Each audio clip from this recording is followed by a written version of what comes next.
ज्ञातारं विश्वतत्त्वानां वन्दे तद्गुणिलब्धये वन्दे तद्गुणिलब्धये वन्दे तद्गुणिलब्धये।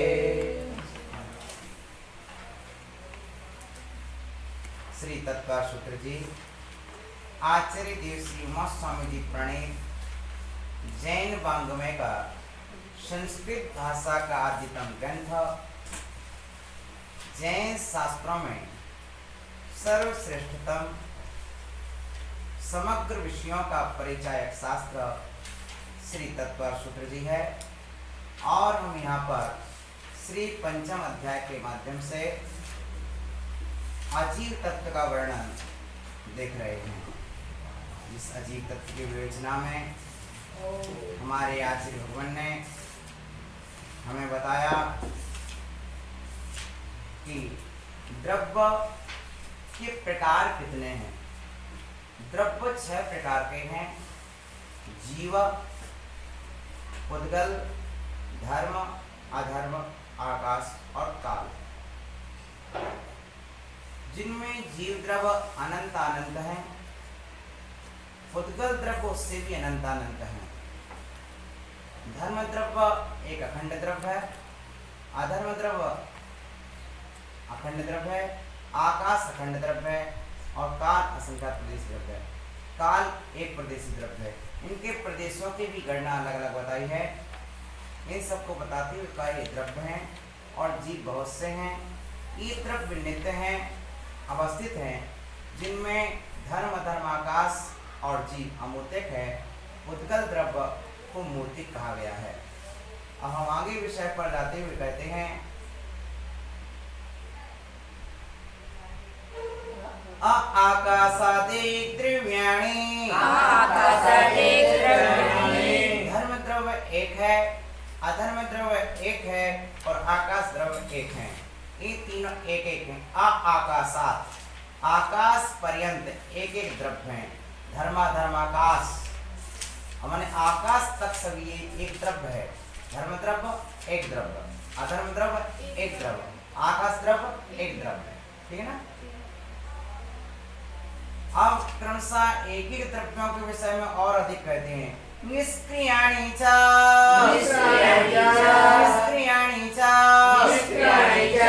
अब अपन ने जो देखा है कि इन 3 द्रव्यों में एक एक बतलाने स्पष्ट हो गया, बाकी द्रव्य अनेक हैं। जैन सिद्धांत बतलाया जीव द्रव्य अनंत हैं, क्योंकि प्रत्येक जीव एक स्वतंत्र द्रव्य है। जीवों से अनंत गुण उद्गल द्रव्य है, क्योंकि एक एक जीव के उपभोग में अनंत अनंत उद्गल द्रव्य लगते हैं। काल द्रव्य असंख्यात हैं, क्योंकि लोकाकाश के असंख्यात प्रदेश हैं और एक एक प्रदेश पर एक एक कालानु स्थित है। धर्म, अधर्म, आकाश एक एक द्रव्य है। अब बताते हैं निष्क्रियाणि। धर्म द्रव्य, आकाश द्रव्य निष्क्रिय द्रव्य हैं, क्रिया रहित द्रव्य हैं। धर्म द्रव्य कोई क्रिया नहीं करता है। जरा सा आपको ध्यान देना, धर्म आचरण वाला धर्म अलग है और द्रव्य वाला धर्म अलग है। ठीक है ना। आचरण वाला द्रव्य आत्मा का धर्म है और ये धर्म द्रव्य स्वतंत्र द्रव्य है। ठीक है ना। अधर्म द्रव्य और अधर्म दोनों में भाव अंतर है। ठीक है ना। आकाश द्रव्य क्रिया रहित है, इनमें हलन चलन रूप क्रिया नहीं होती है, अतः ये तीनों द्रव्य निष्क्रिय हैं। जैन सिद्धांत में माना कि प्रत्येक द्रव्य में प्रतिसम उत्पाद व्यय हुआ करता है, किंतु यदि धर्म आदि निष्क्रिय हैं तो उनमें उत्पाद नहीं हो सकता है, क्योंकि कुम्हार मिट्टी को चाक पर रखकर जब घुमाता है तभी घड़ी की उत्पत्ति होती है। अतः बिना क्रिया के उत्पाद नहीं हो सकता, और जब उत्पाद नहीं होगा तो व्यय भी नहीं होगा। समाधान होता है, धर्म आदि निष्क्रिय द्रव्यों में क्रिया पूर्वक उत्पाद नहीं होता है, किंतु दूसरे प्रकार से उत्पाद होता है। क्योंकि उत्पाद जो होता है 2 प्रकार से होता है। एक स्वनिमित्तक उत्पाद होता है जिसे हम नैसर्गिक कहते हैं, और एक परनिमित्तक उत्पाद होता है जिसे हम प्रायोगात्मक कहते हैं। ठीक है ना। नैसर्गिक और प्रायोगिक 2 तरह का उत्पाद होता है, प्रत्येक के जीवन में होता है। कुछ विद्या आपको गुरु आदि के निमित्त से आती है, वो गई आपकी प्रायोगिक, और कुछ आपको स्वभाव से प्रकट होती है, वो गई आपकी नैसर्गिक प्रतिभा। जैन आगम में अग्रलघु गुण के अनंत गुण माने गए हैं, जो प्रत्येक द्रव्य में रहते हैं। उन गुणों में 6 प्रकार की हानि या वृद्धि सदा होती रहती है। उसके निमित्त से द्रव्यों में स्वभाव से सदा उत्पाद व्यय हुआ करता है। यह स्व निमित्तक उत्पाद व्यय है। तो धर्म आदि द्रव्य प्रति समय अश्व आदि अनेक जीवों पुद्गलों के गमन में ठहरने में अवकाश आने में निमित्त होते हैं। प्रतिक्षण गति वगैरह में परिवर्तन होता रहता है, तो उनके निमित्त से धर्मादि द्रव्यों में परिवर्तन होना स्वाभाविक है। यह परिनिमित्तक उत्पाद व्यय हुआ करता है। शंका, धर्मादि द्रव्य स्वयं नहीं चलते तो वे दूसरों को चलाते कैसे हैं? देखा जाता है कि जल वगैरह जब स्वयं बहते हैं तभी मछलियां वगैरह को चलने में सहायक होते हैं। समाधान, यह आपत्ति उचित नहीं है। जैसे चक्षु रूप के देखने में सहायक है, किंतु यदि मनुष्य का मन दूसरी ओर लगा हो तो चक्षु रूप को देखने का आग्रह नहीं करती है। भाई सामने सामने चक्षु का काम रूप को देखना, लेकिन आपका चित्त कहीं और ही लगा हो तो चक्षु नहीं आग्रह नहीं करती। तो देखो ही इसे धर्मादि द्रव्य भी चलने में उदासीन निमित्त है, प्रेरक निमित्त नहीं है। आजीविका या सूत्र में काय पद होने से यह तो ज्ञात हो गया कि द्रव्य बहुप्रदेशी है, किंतु किस द्रव्य के कितने प्रदेश हैं ये बताइए। इसको बतलाने का सूत्र आता है असंख्या प्रदेशा धर्मा धर्मैक जीवाना असंख्या प्रदेशा असंख्येया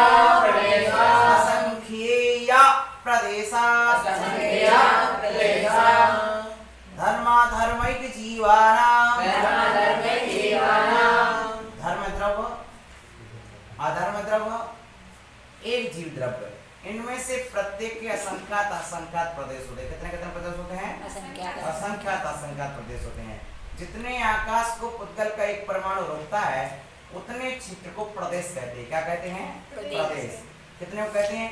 आकाश के जितने हिस्से को एक पुद्गल परमाणु घेरता है उतने क्षेत्र को क्या कहते हैं? प्रदेश कहते हैं। धर्म द्रव्य और अधर्म द्रव्य तो निष्क्रिय हैं, यानी क्रिया रहित हैं और समस्त लोकाकाश में व्याप्त हैं। अतः लोकाकाश के संख्यात प्रदेशों में व्याप्त होने से वे दोनों असंख्यात असंख्यात प्रदेशी हैं। धर्म द्रव्य असंख्यात है और अधर्म द्रव्य असंख्यात है। जीव भी उतने ही प्रदेशी, किंतु उसका स्वभाव संकोचने विस्तारने का है। जीव कैसा है? संकोच स्वभाव वाला और विस्तार स्वभाव वाला, ठीक है ना? संकोच विस्तार, ठीक है। जैसा शरीर में जाता है वो अपने आत्मा के प्रदेशों को वैसा कर लेता है। अपने आत्मा के प्रदेशों को हाथी की तरह विशाली बना सकता है और चींटी की तरह संकुचित भी कर सकता है। उतने में ही फैलका कर रख जाता है। अतः नामकर्म के द्वारा उसे जैसा छोटा या बड़ा शरीर मिलता है नामकर्म के द्वारा, अब छोटा मिलेगा चींटी से भी छोटा होता है, सूक्ष्म निबोध आदि उससे भी छोटे हैं और हाथी से भी विशाल है। ये तो हमारे सामने जो उदाहरण होते हैं प्रसिद्ध उदाहरण दिए जाते हैं, क्योंकि और भी कमाल आदि हजार वजन लंबे विस्तार वाले हैं। किंतु जब केवल ज्ञान होकर वह लोक पूर्ण समझ जाता है तब वह भी धर्म अधर्म द्रव्य की तरह समस्त लोकाकाश में व्याप्त हो जाता है। अतः वह भी असंख्यात प्रदेशी है जीव भी। अब आकाश के कितने प्रदेश होते हैं? आकाशस्यानंतः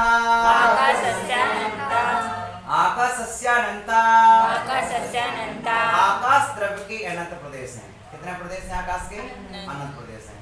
यहाँ पर अब आकाश अखंड द्रव्य है, किंतु फिर भी आकाश के हम दो भागों में बांटते हैं, एक तो लोकाकाश, दूसरा अलोकाकाश। हम जितने हिस्से में जीवादि षड द्रव्य देखे जाते हैं उतने हिस्से को लोक कहते हैं और लोक वाले आकाश को लोकाकाश कहते हैं, और जितने हिस्से में जीवादि द्रव्य नहीं पाए जाते हैं उस स्थान को अलोक कहा करते हैं, और अलोक में भी आकाश है। यानी आकाश इतना विशाल है कि जीवादि षड द्रव्य जहां तक पाए जाते वहां तक भी आकाश है और उसके बाहर भी आकाश है, क्योंकि आकाश अनंत है। और लोक 14 राजू प्रमाण, लोक कितना है? हाँ, 343 घन राजू प्रमाण लोक है और आकाश अनंत है, ठीक है ना? तो आकाश का कोई अंत नहीं है। लोक के बाहर भी आलोक है, जैसे हम आलोकाकाश कहते हैं। उस आकाश आलोकाकाश उस आकाश को कहते हैं जिस आकाश में जीव अजीव आदि अन्य द्रव्य नहीं पाए जाते हैं, सिर्फ मात्र आकाश ही पाया जाता है और शेष द्रव्य नहीं पाए जाते हैं। उस द्रव्य को क्या कहते हैं? उस आकाश को आलोकाकाश कहते हैं, ठीक है ना? किसे कहते हैं आलोकाकाश बेटा सुरभि? हाँ, 343 घनराशि प्रमाण लोक है। इस लोक के बाहर जहां पर जीवादि क्षेत्र पे है ही नहीं, जा ही नहीं सकते, उस आकाश को क्या कहते हैं? क्योंकि धर्म अधर्म कोई भी द्रव्य नहीं है तो जीवादि भी वहां पर नहीं जा सकते, क्योंकि जीव के गमन के लिए धर्म द्रव्य चाहिए और धर्म द्रव्य नहीं हुआ तो जीव का गमन नहीं है। क्लियर हुआ ये सूत्र? समझ में आया ये सूत्र? श्रुतिश्री जी हुआ क्लियर? तो आगे बढ़े, बताते जाना। उद्गलों के प्रदेश बतलाते हैं। संख्या संख्यायाश्च संख्या संख्यायाश्च संख्या संख्यायाश्च संख्या संख्यायाश्च उद्गलानां संख्या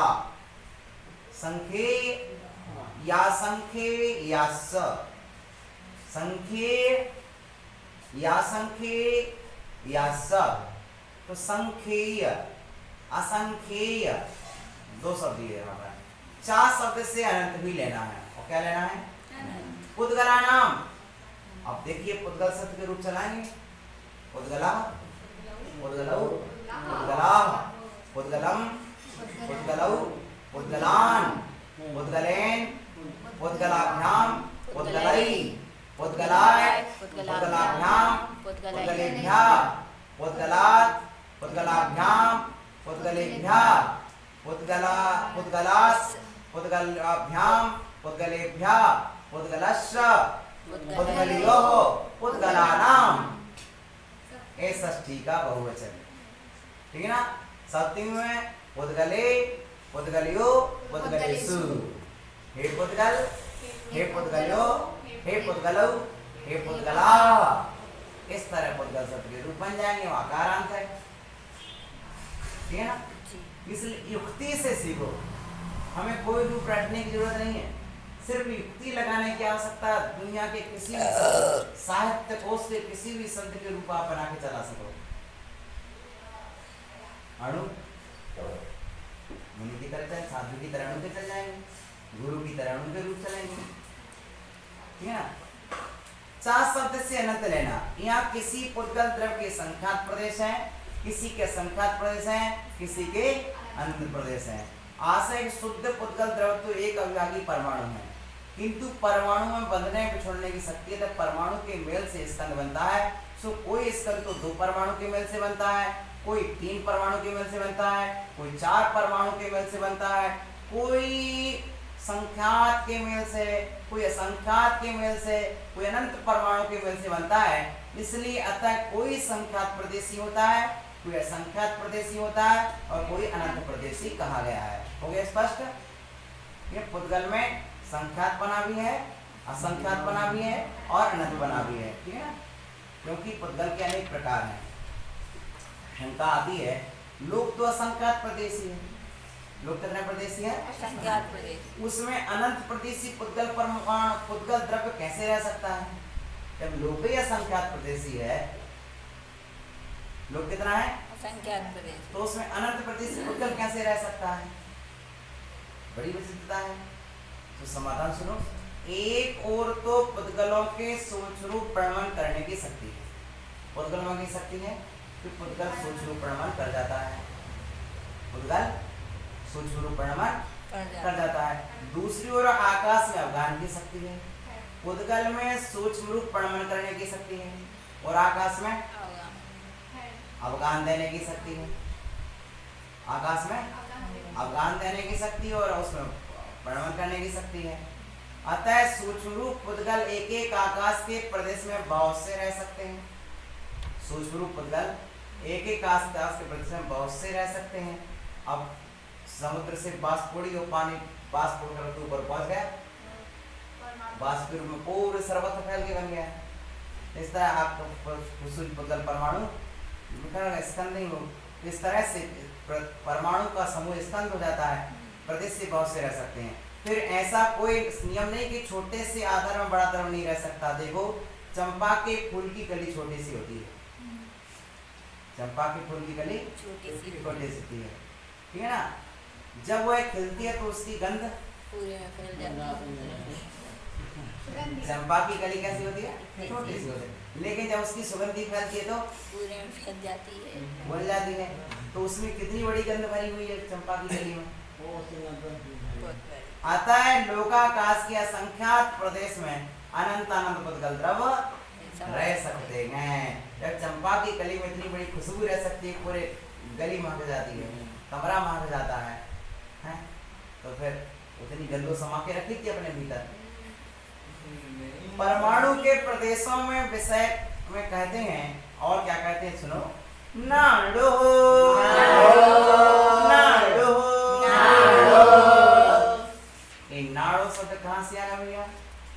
कौन सी व्यक्ति का कौन सा वचन आ गया नाड़ो? अणु शब्द की बनाओ षष्ठी का एक वचन, षष्ठी व्यक्ति का एक वचन बनाओ अणु का। गुरु जैसा बनेगा। हैं? बनाओ कैसे, क्या बनेगा? जैसे षष्ठी में गुरु का गुरोह बनता है, इसी तरह अणु का अणुह बनेगा, और ना आगे जोड़ दो आप। हाँ, ये अपन को संस्कृत व्याकरण के माध्यम से देखो, कभी इन आश्चर्यों पर विचार करो। सच में ये आचार्य महाराज कन्नड़ के वासी थे और इन्होंने संस्कृत भाषा को सीखा, कितना प्रयत्न किया होगा और कितने उच्च कोटि तरीके से सीखा है? कितने उच्च तरीके से सीखा। आखिर वही शब्द अपने पास भी है, वही संस्कृत का व्याकरण आपके पास भी है। जिस व्याकरण से सीखकर तो उन्होंने तत्काल सुख सर्वा सिद्धि की रचना की है, वही व्याकरण अपने पास भी है। तो अणु शब्द का षष्ठी का एक वचन और ना उसके आगे लगा दिया, तो ना अणु, अणु के ना, पहले अणु के अणु लगा दिया, षष्ठी का एक वचन, तो अर्थ क्या निकले? अणु के संबंध में नहीं, अणु के संबंध में नहीं, अर्थात अणु के क्या होते हैं जो संख्यात असंख्यात प्रदेश का भी अणु के विषय में नहीं है। परमाणु के बहुप्रदेश नहीं होते हैं, क्योंकि परमाणु एक प्रदेशी ही है, ठीक है ना? ना अणु, अणु के नहीं, क्या जो ऊपर संख्यात असंख्यात पुद्गल गए हैं वे अणु के नहीं होते। एक प्रदेश। हाँ, ना संख्यात होते, ना संख्यात होते, ना अनंत होते, ठीक है ना? ना अणु, अणु के नहीं। क्या षष्ठी का है तो स्वामी है, स्वामी संबंध चल रहा है, अणु का किससे ऊपर वाले सूत्र से संबंध नहीं है, ठीक है ना? संबंध ऊपर से नहीं है, तो बता रहे हैं संबंध कारक में आता है, तो क्या संबंध? इस संबंध को दर्शा रहा है कि ऊपर वाला संबंध ना नहीं है, संख्यात भी नहीं है, असंख्यात भी नहीं है और अनंत भी नहीं है, ठीक है ना? ये ऊपर वाला, यदि हम इस व्याकरण को ना पढ़ते तो अपन क्या अर्थ करते? इसलिए पूरा ध्यान रखना है कि षष्ठी व्यक्ति का स्वामी संबंध होता है और षष्ठी व्यक्ति का एक वचन है, तो अणु के नहीं, क्या नहीं, जो ऊपर से कर रहे हैं उस सूत्र को नीचे लेकर के अणु के संख्यात असंख्यात और अनंत प्रदेश नहीं होते हैं। फिर क्या होता है, ठीक है ना? क्योंकि परमाणु एक प्रदेशी है और संख्या 2 से प्रारंभ होती है, गणना 1 से प्रारंभ होती है और संख्या 2 से। समझ रहे हैं आप? एक गणित शास्त्र का नियम है, गणना कभी भी प्रारंभ होगी तो 1 से प्रारंभ होगी और संख्या प्रारंभ होगी तो 2 से प्रारंभ होगी। संख्या हमेशा 2 से प्रारंभ होगी और गणना हमेशा 1 से प्रारंभ होगी। पहले 2 से गिनते थे। आकाश के प्रदेश और विभाग ना हो सकने से वह अप्रदेशी है। आकाश के एक प्रदेश, आकाश के एक प्रदेश के और विभाग ना हो सकने के जैसे वह अप्रदेशी है, वैसे परमाणु भी एक प्रदेशी ही है। उसके 2-3 आदि प्रदेश नहीं है परमाणु के, वही आदि है, वही मध्य और वही अंत है अपने आप में, उसका कोई सेकंड पार्ट नहीं है। पद्गल के सबसे छोटे अंश, उद्गल के सबसे छोटे अंश को जिसका दूसरा विभाग ना हो सकता परमाणु कहते हैं। परमाणु कैसे कहते हैं? उद्गल का वह अविभागी अंश, उद्गल का वह छोटा हिस्सा जिसका कोई दूसरा भाग ना हो सके उसे परमाणु कहते हैं। जो इंद्रियों के द्वारा ग्राह्य नहीं है, जिसका कोई आदि मध्यांत नहीं है, वह परमाणु है। अब कहते हैं धर्माद्रव्य रहते कहाँ पर है? जो द्रव्य है ये सब रहते कहाँ है? दिखाई तो देते नहीं, वे कहाँ है? लोकाकाशे योगा, लोकाकाशे योगा, आकाशे अवगाह, आकाशे लोक धन आकाशे, यहाँ पर कौन सी संधि हो गई? दीर्घ स्वर संधि हो गई। लोक धन आकाश, कौन सी हो गई?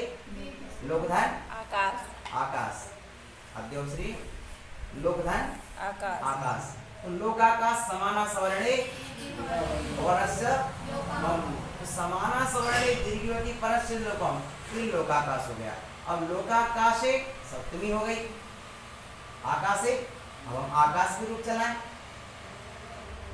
आकाश के आकाशः, आकाशौ, आकाशाः, आकाशम, आकाशौ, आकाशान, आकाशैन, आकाशाभ्याम, आकाशै, आकाशाय, आकाशाभ्याम, आकाशेभ्यः, आकाशात्, आकाशाभ्याम, आकाशेभ्यः, आकाशस्य, आकाशयो, आकाशानाम, आकाशे। यहाँ आ गए अपन सप्तमी के एक वचन में आ गए अपन। ये सप्तमी का एक वचन है आकाशे, आकाश में। लोकाकाश में, कौन से आकाश में? आकाश के तो दो भेद होते हैं, एक लोकाकाश, लोकाकाश। तो लोकाकाश में, कौन से आकाश में? लोकाकाश, लोक वाले आकाश में, है ना? जी। अवगाहा, अब कहोगे आ कहाँ है यहाँ पर? तो एक और ओ के आने पर आका लोप हो जाता है। एतोत परा पदांते लोप मकारः, एत और उत के आने पर आकार का लोप हो जाता है। 57 नंबर का तद्रुमाला का सूत्र है, ठीक है ना? तो धर्म अधर्म आदि द्रव्य लोकाकाश में रहते हैं। आज से है कि आकाश तो सर्वत्र है, उसके बीच के जितने भाग में धर्म आदि छह द्रव्य रह जाते हैं उतने भाग को लोकाकाश कहते हैं, और उसके बाद सब और जो आकाश है उसे लोकाकाश कहते हैं। धर्मादि द्रव्य लोकाकाश में ही पाए जाते, उससे बाहर नहीं। अब शंका आती है, यदि धर्मादि द्रव्यों का आधार लोकाकाश है तो आकाश का आधार क्या है? बहुत अच्छा प्रश्न है। तो आकाश का आधार अन्य कोई नहीं है, वह अपने ही आधार पर अवस्थित है। शंका, यदि आकाश अपने आधार पर है तो धर्मादि द्रव्यों को भी अपने आधार होना चाहिए, और यदि धर्मादि द्रव्यों का आधार कोई अन्य द्रव्य है तो आकाश का भी कोई आधार होना चाहिए। समाधान, आकाश से बड़ा कोई द्रव्य नहीं है। आकाश से बड़ा जिसके आधार पर आकाश रह सके। आकाश तो सब और अनंत है, उसका कहीं अंत ही नहीं है, तथा निश्चय से सभी द्रव्य अपने अपने आधार हैं। कोई द्रव्य किसी दूसरे द्रव्य के आधार पर नहीं है। निश्चय से प्रत्येक द्रव्य अपने अपने आधार पर हो, ठीक है ना? निराधार कोई द्रव्य नहीं है। प्रत्येक द्रव्य का आधार स्वयं का आत्मा है, स्वयं है, ठीक है ना? किंतु व्यवहार से धर्मादि द्रव्यों का आधार आकाश, आकाश कहा जाता है। आकाश धर्मादि द्रव्यों का आधार आकाश के आधार से ही तो व्यवहार रहेगा, क्योंकि धर्मादि द्रव्य लोकाकाश से बाहर नहीं पाए जाते, इससे बाहर नहीं पाए जाते। शंका, लोक में जो पूर्वोत्तर काल भावी होते हैं उन्हीं में आधार आदेपना देखा जाता है। जैसे मकान पहले बन जाता है तो उसमें पीछे मनुष्य आकर बस जाते हैं, किंतु इस तरह आकाश पहले से है और धर्मादि द्रव्य उसमें बात को आए होंगे। ऐसी बात को आप मानते नहीं। ऐसी स्थिति में व्यवहार में से भी आधार आदेपना कैसे बना आपका? समाधान, आपकी आपत्ति ठीक नहीं है। जो एक साथ होते हैं उनमें भी आधार आदेपना देखा जाता है, ठीक है ना? जो एक साथ होते हैं उनमें भी आधार आदेपना देखा जाता है। कैसे देखा जाता है? जैसे शरीर और हाथ एक साथ ही बनते हैं। पहले शरीर बना कि पहले हाथ बना?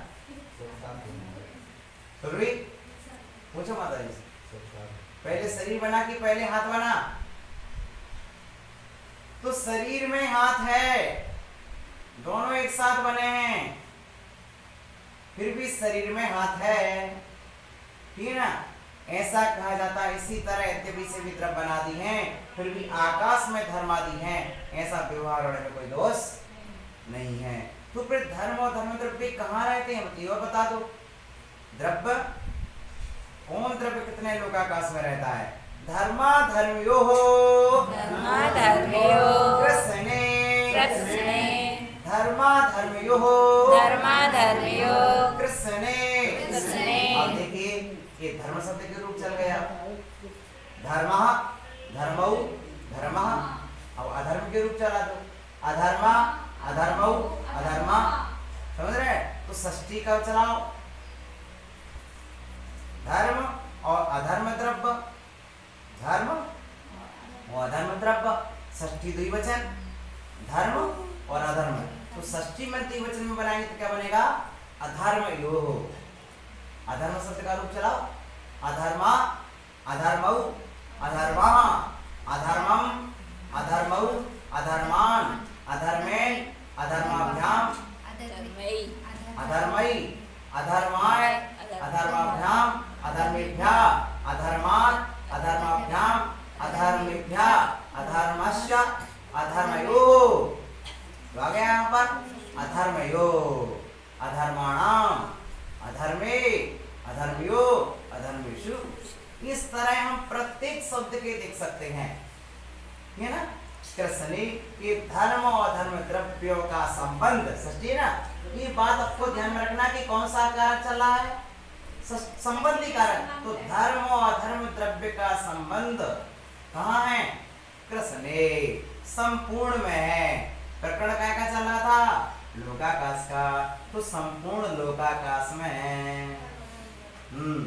धर्म और धर्म द्रव्य का संबंध संपूर्ण लोकाकाश में है।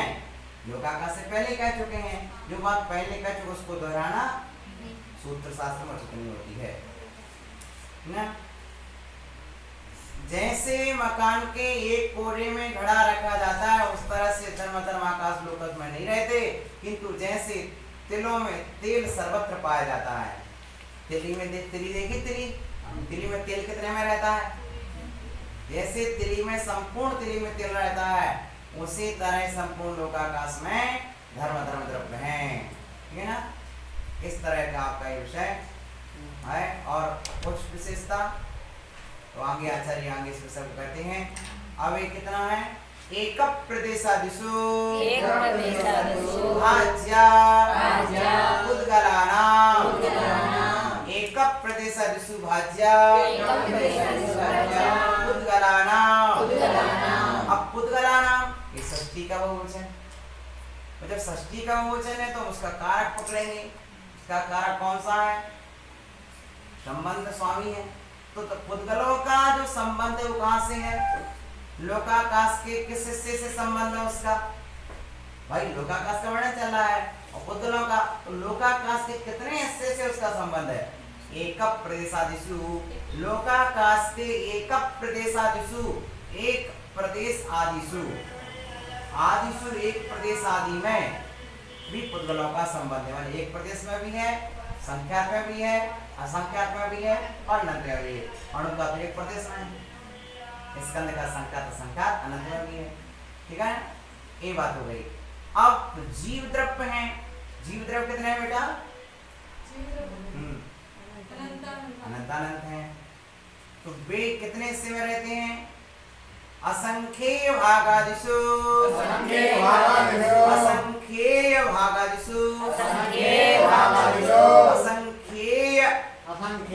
दो बार या बोलना, असंख्येय भागादिषु जीवानाम।